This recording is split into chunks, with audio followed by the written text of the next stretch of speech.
Good evening, dear friends, dear fellow Earthlings, dear computers and all entities. Dmitry and I are very eager to start our performance, so our overture will be brief. Over the course of the past 100 years, quantum physics has provided the most precise and far-reaching insight into the nature of reality, and yet we cannot fathom where and if there lies a horizon between our classical Newtonian perception of the world and its quantum origins. Evelina and I have chosen to pursue this slippery frontier by creating perception tuning environments which are presented as artworks. It's exactly such an environment called mucilaginous omniverse we'll unveil to you today. Arising from underneath a bath of silicon oil, low-frequency sound waves mobilize a pillow of air just above the liquid surface, preventing falling oil droplets from coalescing with the bath. Once released from a syringe, the droplets assemble into a floating latticework corresponding to the sonic wavelength. Certain frequencies may entrain droplet pairs and larger ensembles into quantized orbital motion. This means of acoustically levitating droplets has lately attracted much attention after fluid physicist Yves Couder's conceptual breakthrough. The experiment macroscopically evokes a variety of quintessential quantum phenomena, such as single-slit and double-slit diffraction, tunneling, and quantized energy levels. In the words of Couder's research group at the University of Paris, quote, "The droplet moves due to its interaction with the distorted interface. This means that it is guided by a pilot wave that contains a past memory. Through this wave-mediated memory, the past, as well as the environment, determines the droplet's present motion." Apparently, the remote control is disturbed. Well, we can make do with. Here we are. Yes. Conceived by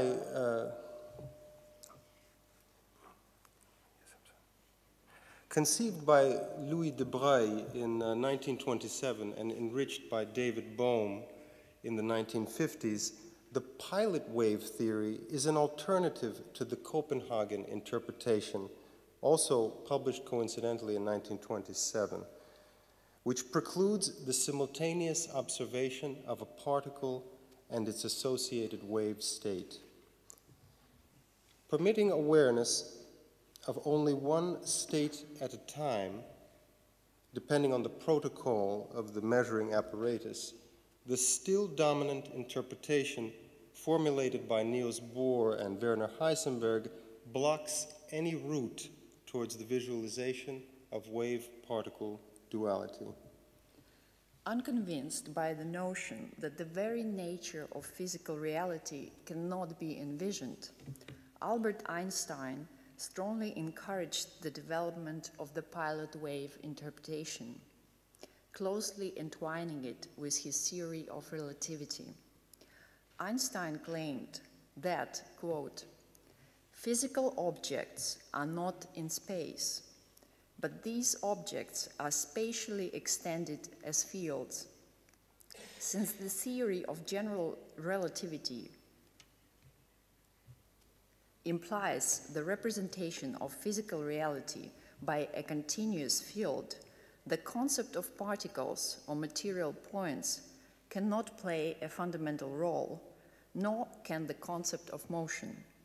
The particle can only appear as a limited region in space, in which the field strengths or the energy density are particularly high. In mucilaginous omniverse, one may synchronously perceive the oscillating corporeality of a droplet particle alongside its disembodied pilot wave, in the same way that it is possible to dilate and even freeze the motion of bullets and far faster subatomic propulsions at the Large Hadron Collider. The artwork's mercurial dynamics are unveiled by a succession of rapid light emissions. However, instead of a means to capture fleeting events for future playback, here a high-speed scanning laser serves to vastly expand the temporal resolution of live observations. An observer's unfolding experience of quantum physicality can never be reproduced or simulated, reduced to a recording. The observer and the observed must emerge simultaneously in as intimate spatio-temporal contact as possible. And I just want to conclude with a note that the video you will see on the screen is not a recording. It will be happening live, and I will be releasing some oil from a syringe behind this black curtain. Thank you.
So first of all, I would like to thank you all for this wonderful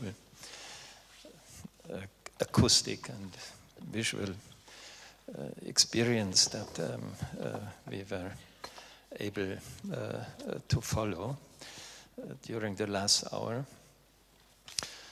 We have a conversation now between our musician, Sandeep, and between our physics performers, as one possibly could state it. And since the whole evening is somehow under the umbrella of the notion of experiment and of experimentation, I would like to start to address a question that goes in that direction to both of you, and I start with you. You have been, Sandeep, you have been talking about a system of comprovisation that you have been using and indeed actually building up while working on these music pieces. So my question would be, if you try to conceive of the practice and of setting up this musical system, what and where do you think the moment of the experimental comes in? I think the first step in this kind of composition always is to look at the infrastructure, the surrounding network of affordances, of techniques, technologies, and of the situation in a public space, in an audience space, and to define it in a circumscribed way. So not unlike an experimental lab, it's not a given that musicians would stand on stage, it's not a given that audience would be sitting. All these elements of a performance have to be defined before the piece can actually become anything like music. And once you define this very controlled and conscious setting, the setting itself dictates certain rules, certain approaches that you can take. So certain kinds of music become possible, others do not become possible. I can describe this in another project that I'm currently working on, which is a bodysuit score, meaning a dress that contains and transmits information to musicians, while they walk in space, in an open space, in a city urban space. And in this, it's obvious that the score itself cannot, or is not useful to transmit the kind of information that an orchestra musician in an orchestra hall would need. There are very different kinds of information entities that can be relayed to such a musician that a musician of this kind can react on. And this is the experimental setup. We're currently experimenting with this kind of thing. From the very basic ergonomic design to the distances, the kind of qualities that can be transmitted to a musician. And only once we know all these things, then we can start thinking about the music itself. So the music comes from not an idea, a poetic idea necessarily, although the entire setup might be a poetic idea, but it comes from a juxtaposition of conditions. And that's the experiment. That's, for me, is the experiment. And now, to state it a little bit provocatively, where is the experimenter? I think the experimenter is the listener, because in such a setup, there are many sources of music, if you want to say it like that. There are many sources of expression and sources of non-expression, creation and non-creation. And the site of the experiment is the listener. So what kind of things come together in the listener to create a specific experience that's unlike another? That's, for me, is the interest. But on the other hand, you have also this kind of interesting phenomenon, if I understood correctly what you are doing with this kind of music, that there is a strange way of,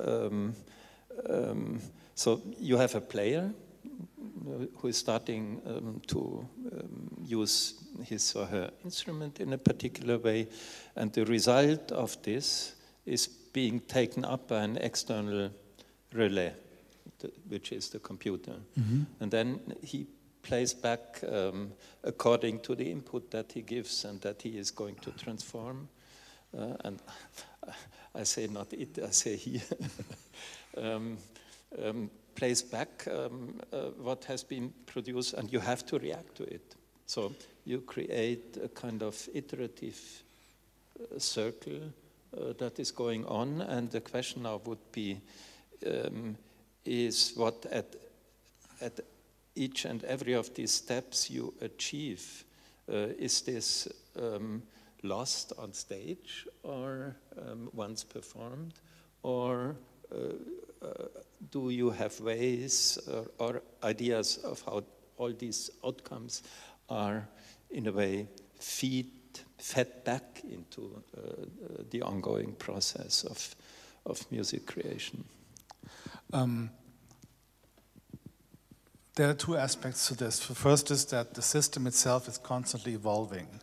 So whatever happens in one concert will make the system evolve in the sense that we rework it, re-establish new links, new possibilities. The other thing, of course, we can document it. That's obvious. I think this concert tonight has been recorded, yes, and so on. And this affords us opportunities to listen back to past reactions. But I think the most important change happens also in the performing musicians.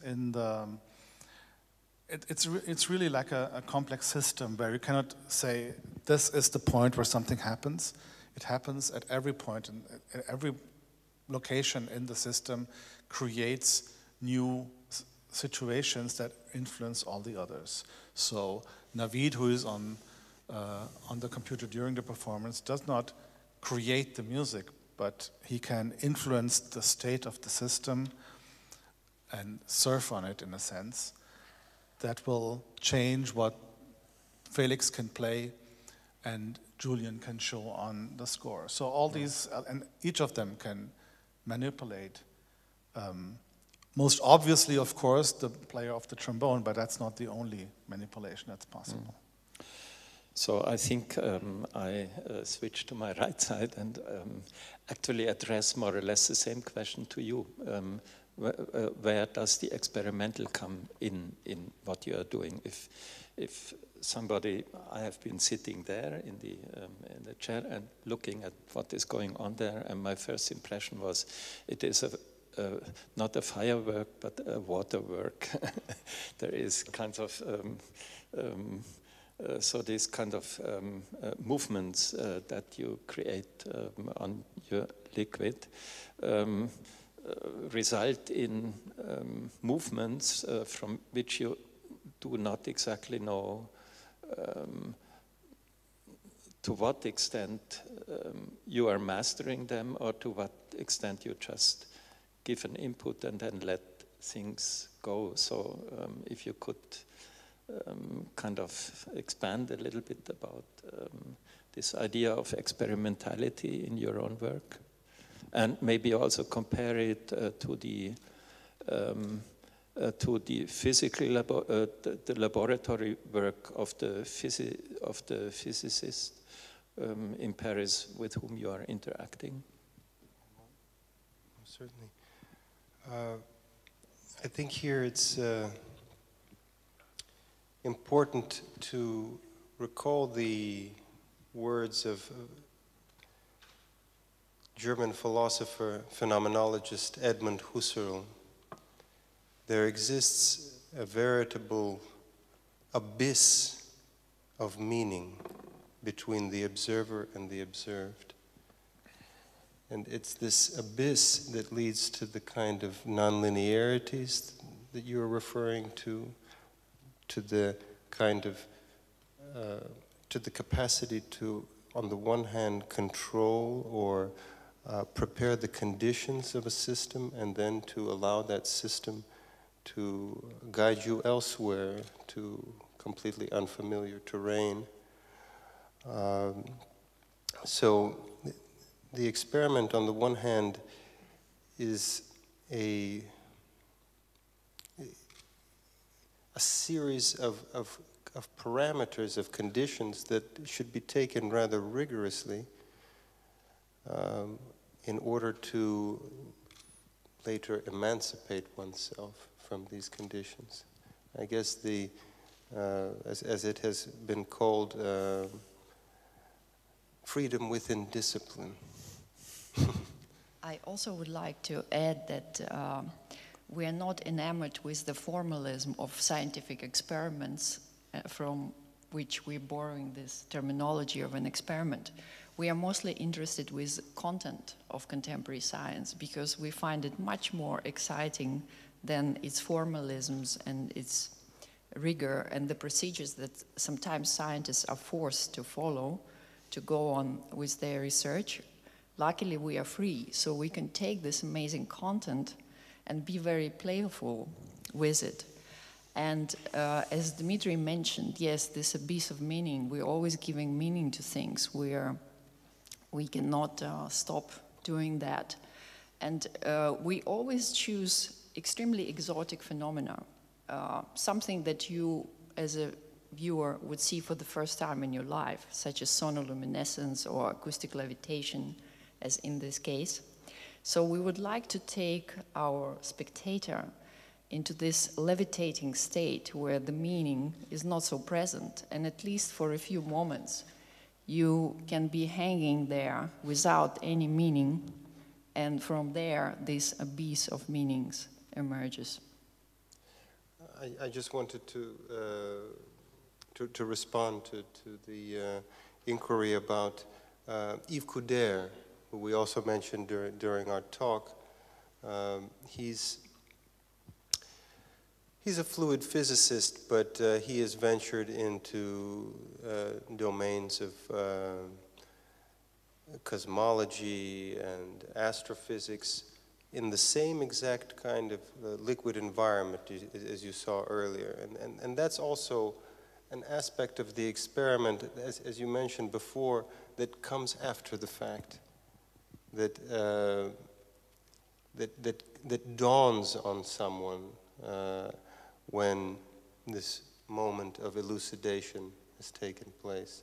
But while it is happening, indeed, as Evelina mentioned, the most exciting part is this incapacity to define. Okay. Would you like to react to what our two artist physicists have been presenting? Yes, I was very impressed with what I saw, and I had two thoughts. One was, of course, the question of mediation. All we see are mediated images. We don't see what happens behind the screen, but even if the screen were not there, we couldn't see it. So it becomes a media event, it becomes a movie, a live broadcast. And as such, it is a kind of visual memories of this kind of thing, experimental films, abstract films since the 1920s that come to mind when you see this, where also there was a suspension of meaning, but at the same time, the abstract film created a kind of temporal structure that created meaning, like in music. So it's very similar to this kind of image, and you actually can't forget what happens. You sort of, whatever you do behind the screen is a kind of magical black box, and the thing we see are movies. That's one question, and the second one is, I really like about what you do, because it recalls us a very early phase of scientific discoveries. The gentleman natural scientist who performs experiments in the parlor. Natural philosophy, as it was called. Yeah, not natural philosopher. And the amazement and the wonder of these kind of parlor experiments is certainly a great part of what you do. So it's a theatrical event too. But I don't know if that speaks to you in any way, but No, it certainly speaks to us very loudly. And of course, reference to visual music from the 1920s by Oskar Fischinger is very, very relevant, although he did with different means. But of course, we love this kind of work, and we're very much influenced by it. Well, yeah, I mean, there are perhaps no bounds to the purity of abstraction, and one could reach ever further domains of abstraction without necessarily, once again, inviting this rigidity and these at times very challenging circumstances. Another reason why we get a little bit help from video, live video feed, is because we are extremely interested in coming back to the question of time in the micro time. So there are, of course, extraordinary scale of temporal delineations. So the micro time, the micro world, acts on super high speeds. And then, of course, you have geological time scales that are of totally different magnitude. And it is in micro world that the highest speeds and the highest energies that we are familiar with you can find. And we are very often asked by curators and people from the art world, why don't you do big works? Why don't you upscale your works? But it is this interest in micro world that gives you access to this hyper speed time, to this hyper speed interactions that makes us so excited, and that's the world we want to uncover. That's the world that usually goes unnoticed, and that quantum physics gives us some kind of narrative about, but a very phasey one. So in this particular piece, we're working on its next step, where we can use the laser that was illuminating the droplets to create a simultaneous projection in order to upscale it and to remove the media of film. We're still working on it. It's not an easy task, although we have a piece where we use white laser to project directly from soap membranes. So we don't use any video, any projectors. So this is kind of a next step, but in the interim, we have to use video as a kind of visual aid. Okay. No, oh, I'm sorry. I just was going to say that with regard to the Pandora's box over there, that's not how we would have preferred to do it. It would have been our choice for all of you to be here on stage and to be able to see it with the naked eye. There were other, should we say, safety regulations, security considerations. Yes. Yeah. But would it be correct to say that what you are after is, in one way or the other, to make the quantum world visible, which would be a kind of a contradiction in itself, at least to the classical idea of that there is no macroscopic quantum description, although there are theoreticians now, and I know a group, I think at the University of Aachen, who is just trying to do that. Macroscopic quantum phenomena over the course of a mere decade have become quite the news in physics communities, and for that matter also in these totally new fields such as quantum biology or quantum astronomy. Up until quite recently, it was believed that indeed the quantum world is reserved for totally microscopic domains, but we find out now that everything is quantum, that the entire universe is one big quantum entanglement. Our capacity to access these states hasn't been fully developed. Right. But we have quantum processes underlying all our existence, so we have them inside of our bodies. That's how our vision operates. Yeah. We should be able to get access. Let us talk about quantum phenomena in our mind. I think the suspension of meaning is one of them, and that's actually, if I understood you correctly, that is what we call wonder is the suspension of meaning, and it obviously plays an important role in the in how you create this experimental setup, as it were. Yeah? It wouldn't work if you would kind of determine everything from the start, although you have very, very defined boundary conditions, but these boundary conditions are just chosen in a way so that the suspension of meaning can occur.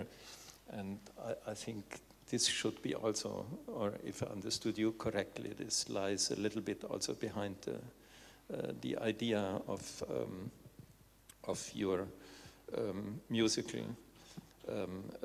creations, that you're not playing a melody.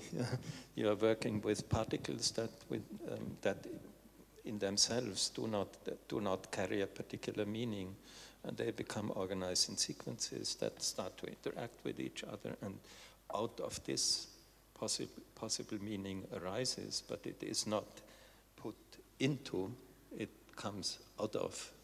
Would that be okay? Yes, you could hear in the last piece that was played before you came on, the long elegiac piece. Yeah. You could hear waves of sound that sort of sloshed around in the room. These were actually microparticles, extremely accelerated particles of what the musician was playing. So a long melody became a very short, compressed, particulate matter. What interests me about this is that we do not hear it. We hear the acceleration up to a certain point. That's for musicians, that's always very interesting, up to which point something remains recognizable as, for example, a temporal phenomenon, and when at which point the temporal phenomenon creates a perceptual entity that then is slow again. So high speed is slow in music. If everything is at high speed, we feel that it's moving very slowly. There's always a medium time where we can understand phenomena like acceleration or retardation, as you call it, retardando. It's just like high-speed photography. Yes. Allows us to observe things in slow motion. Exactly, yeah. So I think our time is more or less up, and I got just a sign that we should put an end to our conversation, but I think a fair summary would be that we are creating our worlds out of particles that are devoid of meaning.